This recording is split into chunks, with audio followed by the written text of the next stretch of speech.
eModels.co.uk. Make something awesome.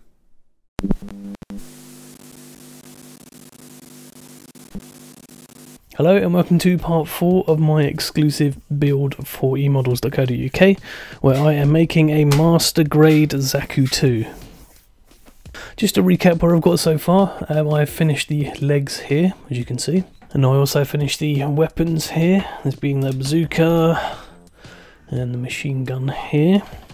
And what I'm doing at the minute is I'm painting all of the upper torso, and I'm doing a little bit of masking just to add a bit of detail, like here on the commander's fin here, and here on the shoulder I'm adding like a stripy pattern. I'm going to paint that in kind of creamy off-white. I'm going to do a similar kind of stripy pattern here on the bottom of the shield, because there's going to be a large decal here, and I'm doing some of the kind of inset parts of the inner part of this shoulder shield here. So this is going to remain black, and I'm going to paint over that in a kind of metallic black, just to give it a bit more of a kind of a bit more definition here on the inside. Now you can see here some of the other parts that I've been working on. I've just done a quick pre-shade here in the hull red, like I've done with the rest of the model, just to give it a bit of depth. I'm going to go over this in a moment with some of the different shade of red that I have, which is the 40th anniversary Mr. Colour paint. I think it's called Previous Red, which is an ever so slightly dimmer version of this red. You can see I used it here on the skirts. There's a very subtle difference between the two, but there is a difference. It's not coming out that well on camera, I guess. But we'll see in the final pictures. I don't really mind if it's quite similar. I mean, it's a very red suit anyway, to suit the Char as an old character. So let's carry on painting, do some masking, and then I'll come back and show you what I've done. So you can see here is the entire model now completely painted. I added some decals and some detail here onto one of the shoulder pads.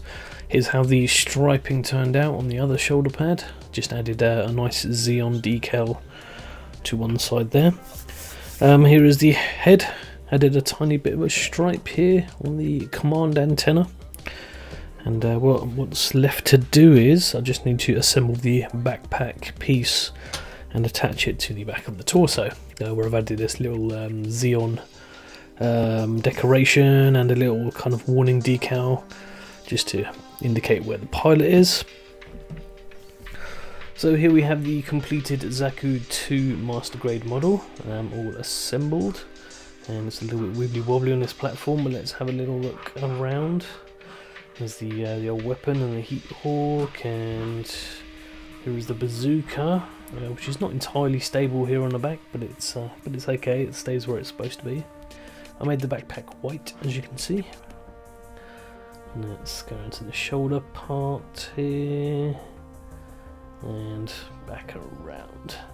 And yeah, overall I really enjoyed this model. I think it's a fantastic master grade. I'd even go as far as to say it's probably one of the best master grades I've ever built.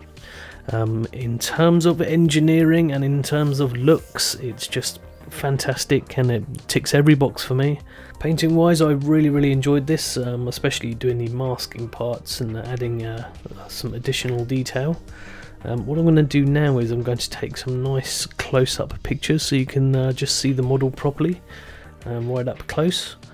So thank you all for watching this work in progress series of the master grade Zaku 2 from Bandai. If you want to get hold of one of these, of course, do head to eModels.co.uk and pick one up. We can also pick up a whole bunch of paints and absolutely anything you need for your modelling hobby. So thank you for watching, and I'll see you again next time. Bye bye.